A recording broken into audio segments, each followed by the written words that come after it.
Hello, welcome to this fifth session on this energy principles. Before starting this class, let us look into what we discussed in the last class. We started with the orifice meter, the working principle of orifice meter, the difference between orifice meter and venturi meter, and we solved a couple of problems on orifice meter. Then we started with Pitot tube.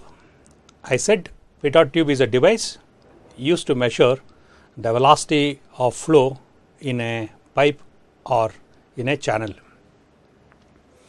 Now, the Pitot tube works on the principle of if at any point in a flowing fluid, if the velocity is made to 0, thereby the energy at that point or the kinetic energy at that point is converted into pressure energy. Measuring this pressure energy at that point, the velocity of flow through the pipe or the channel can be easily determined. Then we define that point where the velocity is 0 as the stagnation point. I gave a simple example of showed an example of aerofoil, the flow around the aerofoil, and what happened to the velocity of flow particle when it comes and strikes the aerofoil at the center. Then we derived an equation for this velocity of flow. We derived that Bernoulli-Torricelli's equation, which states that V is equal to root of 2gh. Then I also introduce one more tube called the Pitot static tube, where you are going to measure both static pressure and stagnation pressure. So we solved a simple problem on this Pitot tube. Then we moved on to momentum principle. I said this impulse momentum principle is extensively used in this impact of jets, then this pumps and this turbines. Then we derived an equation for this force exerted by water on a bent pipe. I said whenever a bend is connected to a pipe and water is flowing in a pipe or any fluid, so this fluid, it exerts a heavy pressure on the bend. So our aim is to find what is the force exerted by this fluid flowing in the pipe on this bent pipe, and we started with a simple problem which I stopped halfway. So in this class, let us continue with that problem and we see what are the different types of problems one can expect on this bent pipes. This is the problem where we started in the last class. Okay, if you recall, so a 45-degree reducing bend is connected to a pipeline. The diameters at the inlet and outlet of the bend being 60 centimeter and 30 centimeter respectively. Find the force exerted by water on the bend if the intensity of pressure at inlet to bend is 10 Newton per centimeter square and the rate of flow is 0.6 meter cube per second. Now we started with this angle of the bend that is given in the problem, 45 degree. Now dia at inlet D1 is 60 centimeter or it is 0.6 meter. So corresponding to that, find the area. Area is equal to pi D1 square divided by 4. If you substitute the values, it work out to be 0.2827 meter square. Similarly, the dia of the bend at outlet 30 centimeter given. So find the area of the bend at the outlet. So A2 is equal to pi D2 square divided by 4, and this works out to be 0.071 meter square. Now pressure at inlet P1 is given by 10 Newton per centimeter square, that is given in the problem. Or if you want to convert this into Newton per meter square, then that becomes 10 into 10 power 4 Newton per meter square. Discharge is 0.6 meter cube per second, again that is given in the problem. Now apply the continuity equation. What is this continuity equation? Q is equal to A1 V1 is equal to A2 V2. Consider this Q is equal to A1 V1.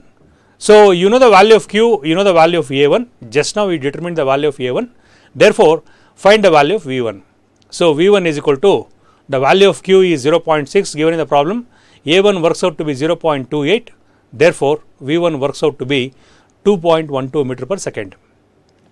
The same concept we apply at the outlet of the bend, that is V2 is equal to Q divided by A2, and that works out to be 0.6 divided by 0.071, it is equal to 8.49 meter per second. Now knowing these values, now apply Bernoulli's equation between sections 1 and 2. We have, now Bernoulli's equation is given by, remember the equation what I presented here is for a ideal case, assuming that there are no losses between section 1 and section 2.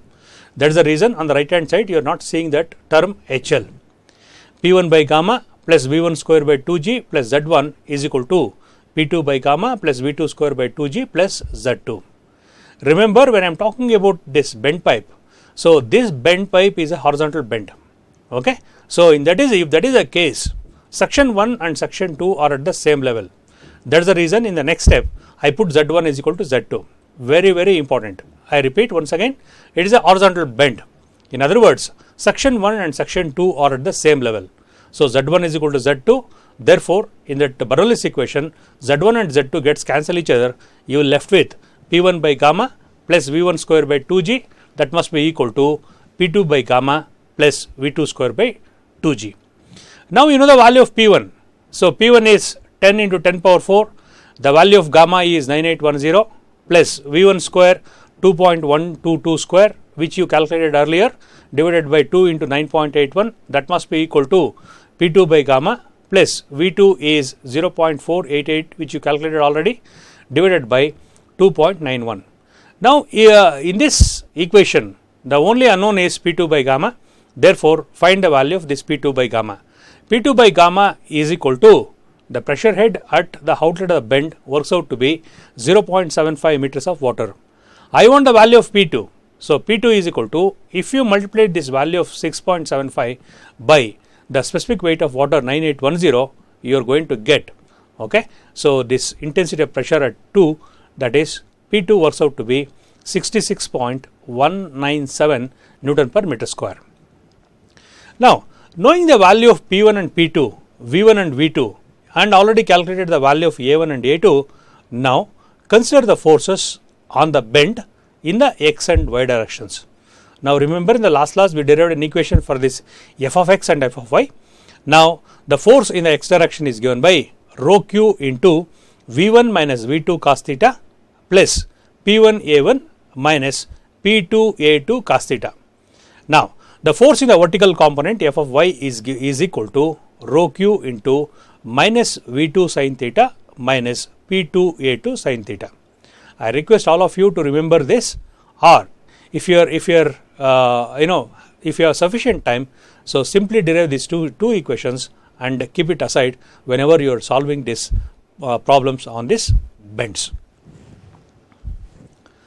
Now consider the first one, f of x. F of x is equal to rho q into V1 minus V2 cos theta plus PA1 A1 minus P2 A2 cos theta. Now substitute the values. Now since I am talking about SI system, mass density of water at 4 degrees centigrade is 1000 kg per meter cube. That's why I put rho is equal to 1000. Q is 0.6 given in the problem. U1 you already calculated, it works out to be 2.12 and V2 is 8.48. The value of theta given in the problem is 45 degree. Therefore 8.48 cos 45 plus, so P1 just now you calculated, it is given in the problem 10 into 10 power 4 into A1 is 0.28 minus P2 you calculated now 66,197 into A2 is 0.071 cos 45. If you simplify this, f of x works out to be 24,400 newtons. The same procedure we apply for finding the value of Fy. So Fy is equal to rho q into minus V2 sin theta minus P2 A2 sin theta. Substitute all the values and find the value of Fy. So Fy is equal to minus 28,384 Newton. Very, very important. So again I repeat, minus 28,384 Newton. What is this negative sign indicates? Negative sign indicates f of y is acting downwards. If you look at the free body diagram, now this is the direction of f of x and this is the direction of f of y. Now the resultant will be in this quadrant, f of r. Now my aim is to find what is this value of f of r and what is the angle made by this f of r with reference to this f of x or the horizontal direction. That is what we are going to do now. Now you know the value of f of x is 24,400, f of y is minus 28,384. Therefore, the resultant force is equal to root of f of x square plus f of y square. Substitute the values and find the value of f of r. F of r is 37,043 Newton. That is the value of this f of r. Now, what is the value of theta? Okay, or what angle this f of r is acting with respect to this horizontal direction. Now, tan theta is given by f of y divided by f of x. Now, f of y is 28,384, f of x is 24,400. So, therefore, tan theta works out to be 1.16. Therefore, theta is equal to tan inverse of f of y divided by f of x, that works out to be 0.85. Convert this into degrees, minutes and seconds. Okay, this is a simple problem on this force exerted by water on a bent pipe. Let us start with another problem. So, let us read this problem. 250 liters of water, liters per second of water is flowing in a pipe having a diameter of 30 centimeter. If the pipe is bent by 135 degrees, that is, the change from initial to final direction is 135 degrees. Find the magnitude and direction of the resultant force on the bend. The pressure of water flowing is 4 kg force per centimeter square. I repeat once again, 250 liters per second of water is flowing in a pipe having a diameter of 30 centimeter.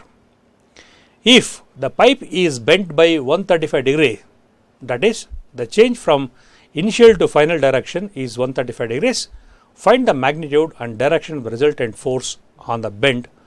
The pressure of water flowing is 4 kg F per centimeter square. Again, consider two sections. So, section 1-1, look at this figure. So, this is section 1-1, this is section 2-2. Now, the area between this section 1-1 and section 2-2 comprises of this control volume.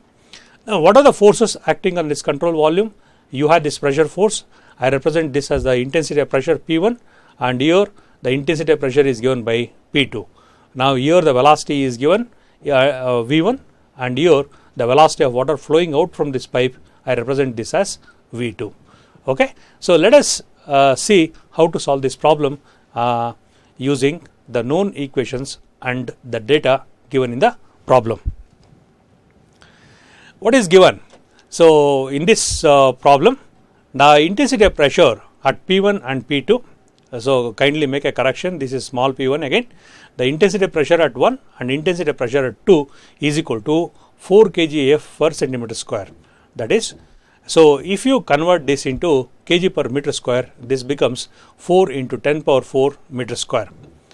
Discharge is 250 liters per second. So, divide this by 1000, automatically it will be converted into meter cube per second. Therefore, it works out to be 0.25 meter cube per second.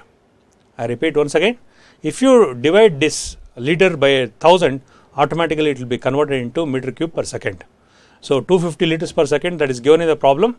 So, divide that by 1000, automatically it will be converted into 0.25 meter cube per second. Dia of the bend at inlet and outlet. Now, there is no difference. In other words, the bend diameter remains the same both at inlet and outlet, that is D1 is equal to D2 is equal to 30 centimeter, that is equal to 0.3 meter. Calculate the area of A1 and A2. A1 is equal to A2 is equal to pi d square divided by 4, D is 0.3, therefore A1 and A2 is equal to 0.071 meter square. Now, I know the value of Q, I know the value of A, again using the continuity equation. Okay, Q is equal to A1 V1 is equal to A2 V2. So, in this case, since my A1 is equal to A2 is equal to A, so V1 is equal to V2 is equal to A, V, therefore, using that continuity equation, find the value of V. So, V is equal to Q divided by A, Q is 0.25 and A is 0.071. Therefore, this works out to be 3.54 meter per second. That is, the inlet velocity is 3.54, the outlet velocity is again 3.54.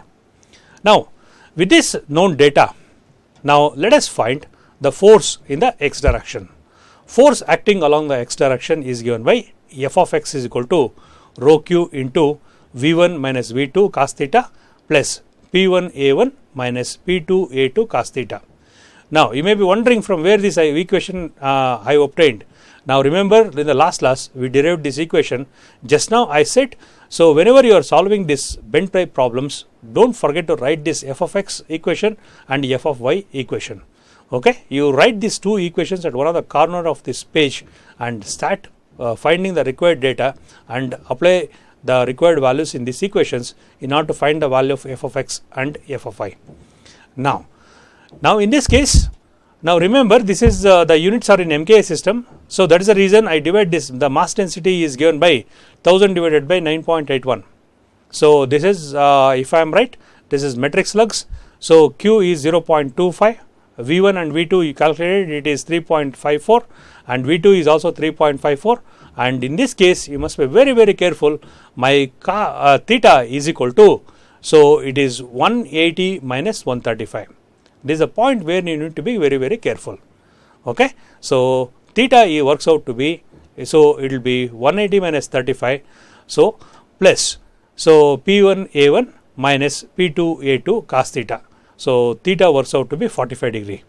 Now if you substitute all the values and find the value of f of x is equal to 4980.1 kgf, or simply it is 4980 kg force. Similarly, on the similar lines you find the value of f of y. Now we know the equation for this f of y. F of y is given by rho q into minus v2 sin theta minus p2 a2 sin theta. Now theta is 45 degree. So you know the value of p2, you know the value of a2, you know the value of rho, you know the value of q. Substitute the value. If you find the value of f of y works out to be minus 2062.83. Again, this minus sign indicates that this f of y is acting vertically downwards. In other words, my resultant will be in this quadrant. This is my f of x, this is my f of y. So this is the resultant force, and this is the angle made by this resultant force with respect to this x direction. Now using this relation, the resultant force is equal to f of x square plus f of y square under root. Substitute the values and find the value of f of r. F of r works out to be 5390.4 kg. Okay. Then once you find the value of f of r, the next thing is you need to find the value of theta. So tan theta is equal to f of y divided by f of x. Okay. Now theta is equal to tan inverse of f of y divided by f of x, and this works out to be theta is approximately equal to 22 degree 30 minutes. Okay. So this is another type of problem you may encounter in this chapter. Then we will solve one more problem, then we will go to the next topic. So look at this problem. A nozzle of diameter 20 mm is fitted to a pipe of diameter 40 mm. Find the force exerted by the nozzle on the water which is flowing through the pipe at a rate of 1.2 meter cube per second. I repeat, this is the pipe, okay, and there is a small correction in the figure. I will tell you, this is a pipe and this is a nozzle. Remember, at the end of the nozzle, whatever you are seeing here, okay, this portion, that is after section 2.2, this is not a pipe. Okay, remember, this is the jet of water. Okay, I didn't mention this is a jet of water. What I mean to say is, this is the outlet of the nozzle. From the outlet, water is impinging, or water is it will come out in the form of a jet. Again I repeat, so this will be a jet, not a pipe. This is a pipe to which there is a nozzle fitted. Okay, so in this case, let us see how to solve this problem. Now consider two sections. Section 1 is at the entrance of the nozzle. Section 2 is at the exit of the nozzle, or at the outlet of the nozzle. Now what are the forces acting on this nozzle? At the inlet, I had this P1 A1, the pressure force on the nozzle. At outlet, you had this P2 A2, which is acting opposite to this direction of flow. Now you have the initial, velocity at the entrance of the nozzle, and you have the velocity at the exit of the nozzle. Now remember, so this pipe diameter is 40 mm, and at the outlet of the nozzle, the diameter is 20 mm. Again I repeat, here the dia is 20 and here it is 40. Now with this given data, let us see how to solve this problem. Now dia of the pipe D1, that is given in the problem, 40 mm. Therefore, if you convert that in meters, it will be equal to 0.04 meter. So find the area.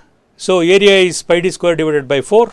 Therefore, area works out to be 0.0013 meter square.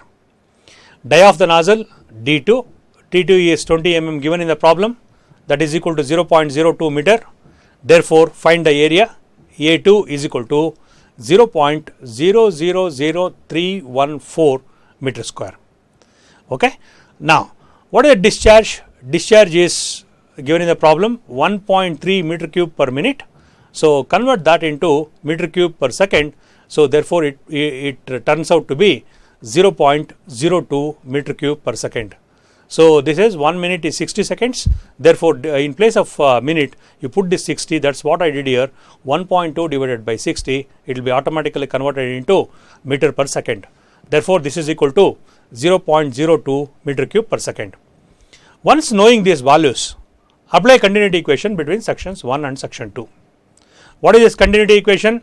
Q is equal to A1 V1 is equal to A2 V2. So you know the value of Q. Just now you calculated the value of A1 and A2. Now using this relation, find the value of V1 and V2. Now V1 is equal to Q divided by A1. Therefore, V1 works out to be 15.92 and V2 works out to be 63.69 meter per second. Now, once you find the value of V1 and V2, now apply Bernoulli's equation between section 1 and 2. What is this Bernoulli's equation? Bernoulli's equation is given by, so pressure head plus kinetic head plus datum head at section 1. The same thing, so pressure head plus kinetic head plus the datum head at section 2.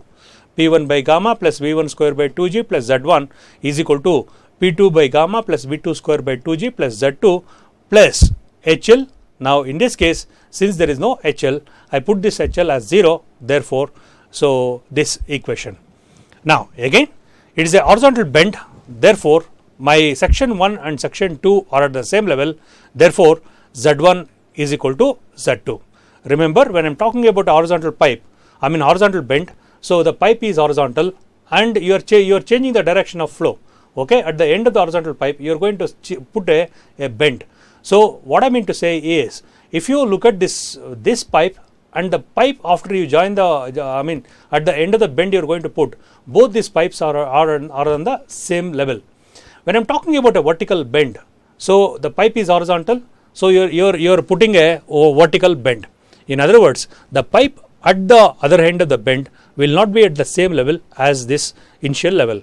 So that is the reason. In this case, we assume that the pipe is the bend is horizontal. Therefore, Z1 is equal to Z2. So in this case, Z1 is equal to Z2. Therefore, this equation, so Z1 Z2 gets cancelled. You are going to get this P1 by gamma plus V1 square by 2g is equal to P2 by gamma plus V2 square by 2g. Now remember, I said I was emphasizing. So there is a pipe. At the end of the pipe, you are going to fit a nozzle. Remember, the outlet of the nozzle is exposed to atmosphere. So that's what I mentioned here. Now P2 by gamma is equal to atmospheric pressure and we assume to be 0. Okay, again I repeat. So that is what I said. In this case, I said this is a jet, not a pipe. So if it is a pipe, you cannot put this P2 is equal to 0 here. So since this is from this point onwards, it is exposed to atmosphere, the pressure at this point is atmospheric pressure. So atmospheric pressure P2 by gamma.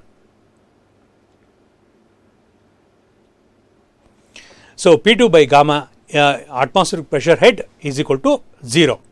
Now in this equation, P1 by gamma plus V1 square by 2g is equal to V2 square by 2g. Now Z1 and Z2 cancel each other, this becomes 0. Therefore, on the right hand side you will be left with this V2 square by 2G. Let us start simplifying this three terms, P1 by gamma plus V1 square by 2G, that is equal to V2 square by 2G. Now I want the value of P1 by gamma. P1 by gamma is equal to V2 square by 2G minus V1 square by 2G. Sir, why you are meddling with these two terms? Because look at this, just now I calculated the value of V1 and V2. So if you look at these three equations, okay, I know the value of V1, I know the value of V2. 2G is constant. Therefore, find the value of P1 by gamma. P1 by gamma is equal to V2 square by 2G minus V1 square by 2G. If you substitute the values, so that works out to be 193.83 meters of water. I am talking about P1 by gamma. So what is the value of intensity of pressure at 1? So P1 is equal to, so this head, pressure head multiplied by, okay, so specific weight of water. So specific weight of water, right now I am talking about MKS system. Specific weight of water in case of MKS system is given by 1000 kg per meter cube. So if you substitute these values, the value of P1 works out to be 193.83 into 10,000 kg per meter square. At this stage you may ask me one question, sir, in some problems you are following MKS system, in some problems you are following SI system. Friends, it is your wish. At the beginning you can convert everything in the SI system and you can follow SI system. Okay. Now there is no hard and fast rule that you have to solve either MKS system or SI system. It is your wish. You can convert all MKS system into SI system and solve the problem.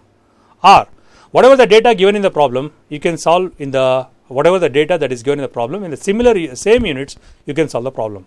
So what I did is I looked at the data given in the problem. Based on the unit given in the problem, I tried to solve either by MKS system and SI system. Again I repeat, there is no hard and fast rule that you have to solve only by SI system. You read the data. If you are comfortable with SI system, please convert all the given data into SI system and solve the problem. Okay. Now if you are well versed with MKS system, okay, and read the data, if the data is in MKS system, you can solve the problem by MKS system. I hope it is clear. Come to the second part of this.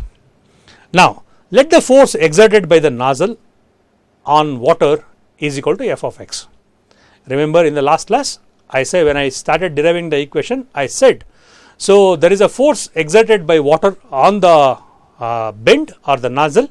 Similarly, there is a force exerted by the bend or the nozzle on water. So what we did in the last class, the force exerted by water on the nozzle we take it as positive, and the force exerted by the nozzle or the bend on water we took it as minus F.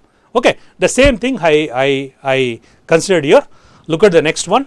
Net force in the direction of x is equal to rate of change of momentum in the direction of x. Now if you put that equation what we showed earlier for f of x and f of y, and if you start substituting the values, now in the x direction the equation is given by f of x plus P1A1 minus P2A2, that is equal to rho q into V2 minus V1. Now in this case my P2 is equal to 0 because atmospheric pressure. So substitute the values and find the value of f of x. F of x is equal to minus 150.06 kg. Now look at this sign. Minus sign indicates that the force exerted by the nozzle on water. Okay, again I repeat. So there is a difference between the force exerted by water on the nozzle and the force exerted by the nozzle on water.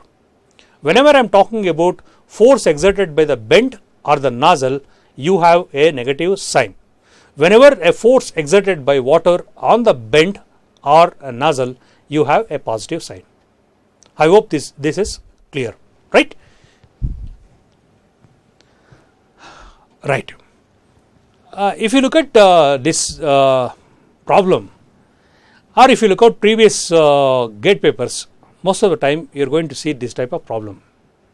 Okay, this problem I picked it from a gate paper. Now this problem, it looks to be very complicated, but once you start attempting, it is a very simple problem. Now remember, The solution of this problem is similar to the one what we solved just now. Let us see how to solve this problem. A discharge of 0.06 meter cube per second flows through a horizontal bend. Remember, it is a horizontal bend as shown in the figure. Calculate the force on the bolts in section 1. Now look at this. This is the pipe. To this pipe there is a bend connected. How this bend is connected? This bend is connected using this nut and bolts. So now what is our aim? Our aim is to find what is the force exerted on this bolts. Okay. So let us see. So here at the inlet of the bend, the pipe diameter is 15 centimeter, and at the outlet it is 5 centimeter diameter. I hope these dimensions are clear for you. Now again consider two sections. Section 1-1 is the point where the bend is connected to the pipe, that is at the bolts, the point where these bolts were put, and the second one is at the outlet of the bend. Now this is section 1 and this is section 2. The area between the section 2 and 1 constitutes what is known as control volume. So control volume is shown in the dotted lines. Okay, so you can show this or you may not show this, that is not an issue at all. The reaction on the control volume fluid is shown as Rx in the positive x direction. What is this? Now remember, don't get confused. Now here this Rx, whatever I presented here, is the force exerted by the bend on water. Again I repeat, this Rx what I presented here is the force exerted by the bend on water. Okay. So now discharge Q is equal to 3.14 pi into d2 square divided by 4, that works out to be, so that is equal to 0.6 meter cube per second, that is given in the problem. Therefore calculate the value of V2. So V2 is equal to 0.06 divided by, so area at the outlet, that is 5 centimeter. Therefore calculate the value of velocity. Velocity works out to be 30.56 meter per second. Similarly, apply continuity equation. Q is equal to A1 V1 is equal to A2 V2. Now using this relation, consider A1 V1 is equal to A2 V2, because here you know the pipe diameter, you can easily calculate the value of A1. Okay. Now you already calculated the value of V2 and A2 here. With that data, find the value of V1. V1 is equal to V2 into d2 by d1 square. Now V1 works out to be 3.395 meter per second. Velocity at this point is 3.395 and the velocity at the outlet works out to be 30.56, almost 10 times more than what the velocity you observed at the inlet. Now apply Bernoulli's equation between sections 1 and 2 by assuming the bend to be in the horizontal plane. We need not have to do that because here it is clearly mentioned in the problem, it is a horizontal bend. The moment it is a horizontal bend, my Z1 is equal to Z2. Okay. Now write the Bernoulli's equation. Bernoulli's equation is given by P1 by gamma plus V1 square by 2G plus Z1, that is equal to P2 by gamma plus V2 square by 2G plus Z2. Sir, come on sir, what is this? All this time you wrote this as a first term and this as a second term. Absolutely no issues, because Bernoulli's equation clearly states that the total energy remains same all along the reach. T1 is equal to T2 is equal to T3 is equal to T4 up to Tn. Now here, so just for a change, I put this section 2 and 1. So in this case, my Z2 is equal to Z1. Therefore, I left with P2 by gamma plus V2 square by 2G is equal to P1 by gamma plus V1 square by 2G. Now again, look at this. Now this is the outlet. What is this pressure at this outlet? At the outlet, the pressure is atmospheric. Now P2 at this point, or P2 by gamma or P2 is equal to 0. That is the reason I put this P2 by gamma is equal to 0 here. Just now you calculate the value of V1 and V2. Therefore substitute the value of V2, substitute the value of V1, P1 by gamma, keep it as it is, find the value of P1 by gamma. So P1 by gamma works out to be, so it is, I think this is P1. So P1 is equal to 460.2 kilopascal. So what is a Pascal? Pascal is 1 Newton per meter square.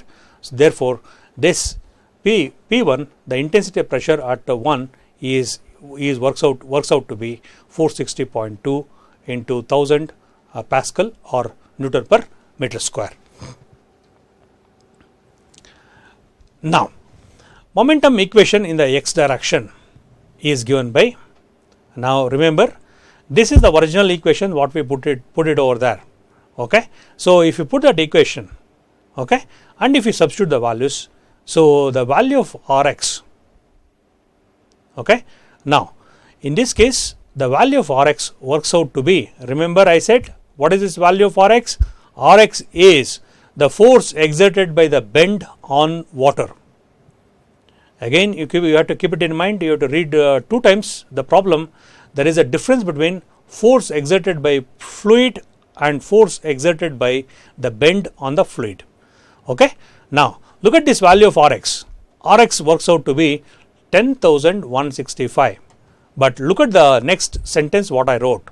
The force F exerted by the fluid on the pipe and ends on the bolts in section 1 is equal to and opposite to R of x. Look at this, force F exerted by the fluid on the pipe and ends on the bolts in section 1 is equal and opposite to R of x. Now this R of x is the force exerted by the bend on water, and this F of x is the force exerted by water on the bolt.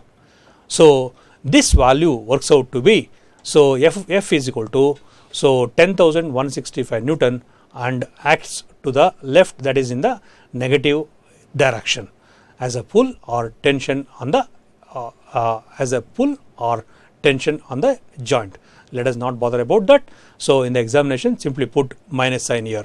So if you put a minus sign, it is understood that this is the force exerted by the bend on water and this is the force exerted by water on the bend. I hope things are clear now. Now with this we will go to the next section, that is rotary or vortex motion. Now recall, go back to your hydrokinematics.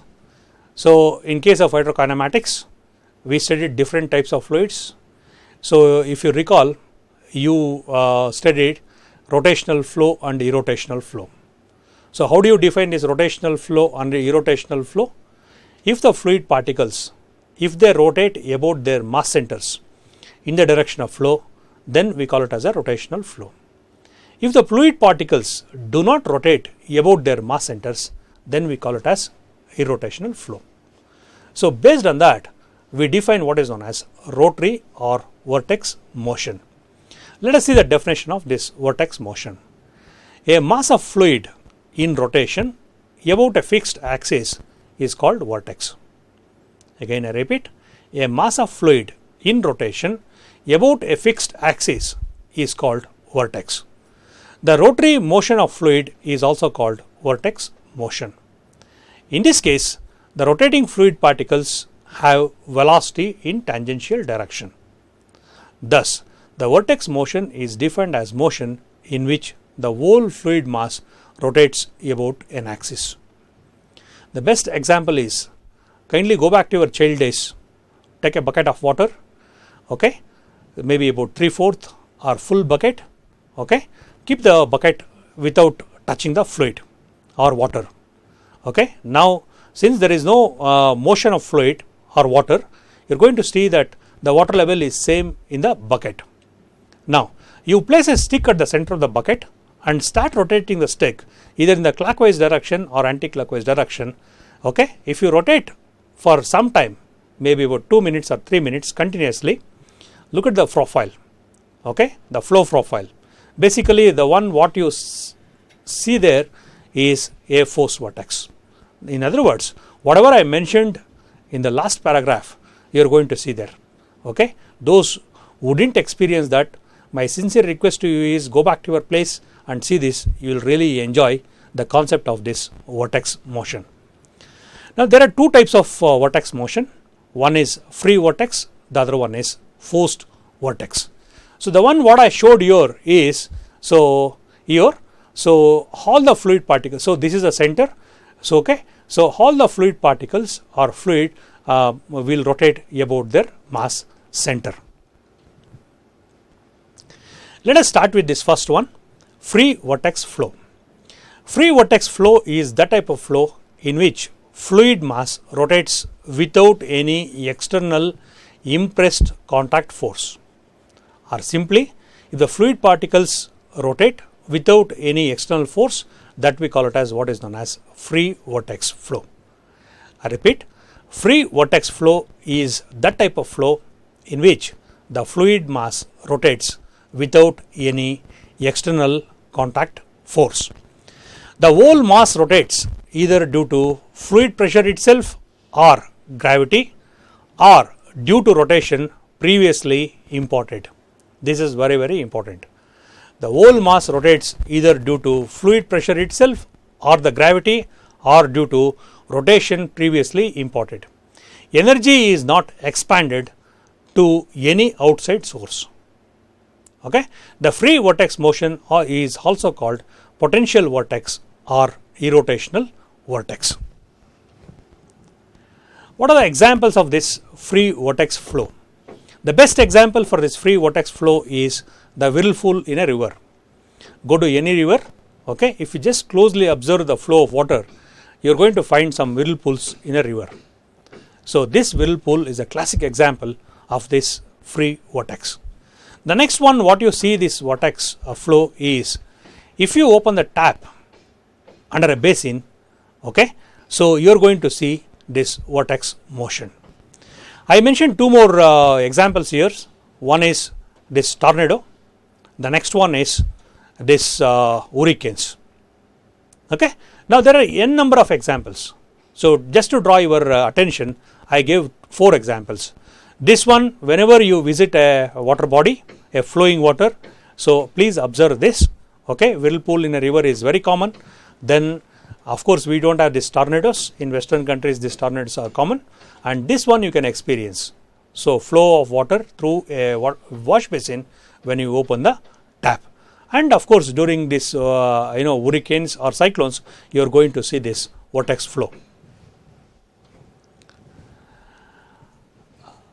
So the same thing I mentioned here, flow of liquid through a hole provided at the bottom of the container, flow through a kitchen sink, I mentioned just now, draining the bathtub, flow of liquid around a circular bend in a pipe, a whirlpool in a river, and flow field due to a tornado. As I mentioned earlier, there are n number of examples. Okay, if you remember 3 or 4 examples, okay, that will be more than enough. Now, what is the relation between this velocity and radius in case of a free vortex flow? This relation is very simple. Let us see how to derive this equation and what is the relation. The relation between velocity and radius in free vortex is obtained by putting the value of external torque is equal to 0. Why? Because by definition we said, so there is no external force required to rotate the mass or the fluid mass. Therefore, external torque or external force is equal to 0. Or the time rate of change of angular momentum, that is moment of the momentum, must be 0. Very, very important. I repeat once again, the time rate of change of angular momentum, that is moment of the momentum, must be 0. Okay, if you know this, there is nothing much in the derivation in the next couple of steps. Consider a fluid particle of mass m at a radial distance r from the axis of rotation, having a tangential velocity v. Then angular momentum is equal to mass into velocity. Now mass we represented as capital M and velocity as v, mv. Moment of the momentum is equal to momentum into radius. There is a slight correction here, so kindly put this, it is not r in capital R in circle, it is open the bracket, put a small r. So this momentum is m into v and radius is r. Therefore this equation works out to be mvr. Time rate of change of angular momentum is equal to dou by dou t, the variation of this moment of the momentum with respect to time. I repeat, moment of the momentum is equal to mvr. I am looking for time rate of change of angular momentum, that is dou by dou t, or the variation of this moment of the momentum with respect to time, dou by dou t of mvr. But for a free vortex flow, this time rate of change of angular momentum is equal to 0, that is dou by dou t of mvr is equal to 0. Okay. Now, if you integrate this equation, you are going to get a relation between V and R. That is what I did in the next step. Integrating this equation, we get integration of dou by dou t of mvr is equal to constant, R, this mvr is equal to constant, R, it can also be written as VR is equal to constant. Okay. So, what the relation states? So, the velocity into the radius is constant when I am talking about a free vortex. Now, come to the next one, forced vortex motion.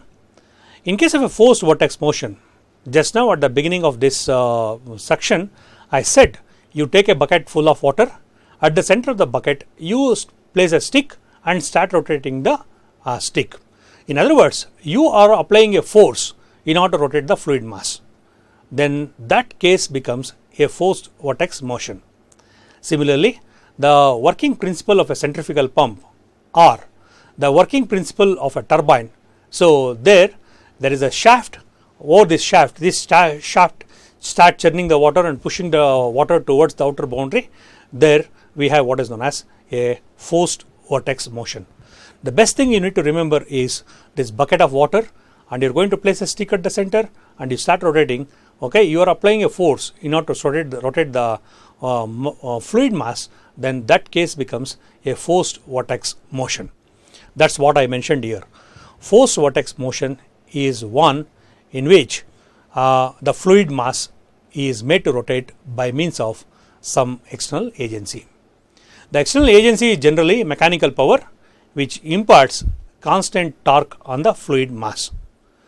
The forced vortex motion is also called flywheel vortex, or it is rotational vortex. What are the examples? The examples what I mentioned just now. So, I put it here: flow of water through the runner of a turbine. You are going to study more about how these turbines work in the next semester.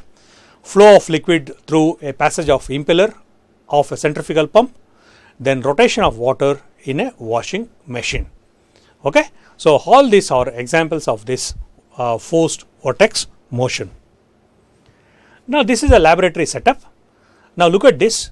So, here, so if you observe this water, okay, so before rotating this water or this fluid, the water level is somewhere here. I am sorry, this figure is not very clear. The water level will be somewhere here. Okay. Now, once you start stirring this water, okay, look at the profile. The profile is completely changed. Okay. Now, this is the concept of this forced vortex. Now, before rotating this fluid mass, okay, this is the level. Okay, kindly concentrate on this figure. Before rotating this fluid mass, this is the level of water in the container, and once you start rotating this fluid mass, okay, look at this at the edges. So, the flow profile takes the shape of a parabola. Okay. Now, there are a few more examples. All these examples are you are going to study in the next semester. The first one I showed here is the working of a centrifugal pump. So, remember, pump is used to lift water from a sump to a overhead tank. In other words, so you are going to lift water from one place to another, one point to another point, we are going to use the pump. The next two you are going to see these two are the turbines. Okay. So, it is a mechanical device, so where the mechanical energy is converted into electrical energy in case of turbines, whereas in this case the electrical energy is converted into mechanical energy. So, you are giving a electrical energy, and using that electrical energy you are lifting water from a lower level to a higher level. In case of turbines, water at a very high pressure or velocity, it comes and strikes this turbine, the turbine in turn is connected to a AC-DC converter which generates the electricity. In case of a turbine, so it's a mechanical device which converts mechanical energy into electrical energy. So a pump is also a mechanical device which converts electrical energy into pressure energy, mechanical energy. Now the thing what I want to mention or emphasize here is these two devices or these pumps and turbines are work on the principle of this forced vortex flow. Now the relation between this again tangential velocity and radial radius is given by this derivation. I think I am going to conclude my session at this point. I am going to derive this derivation in the next class. Okay, thank you.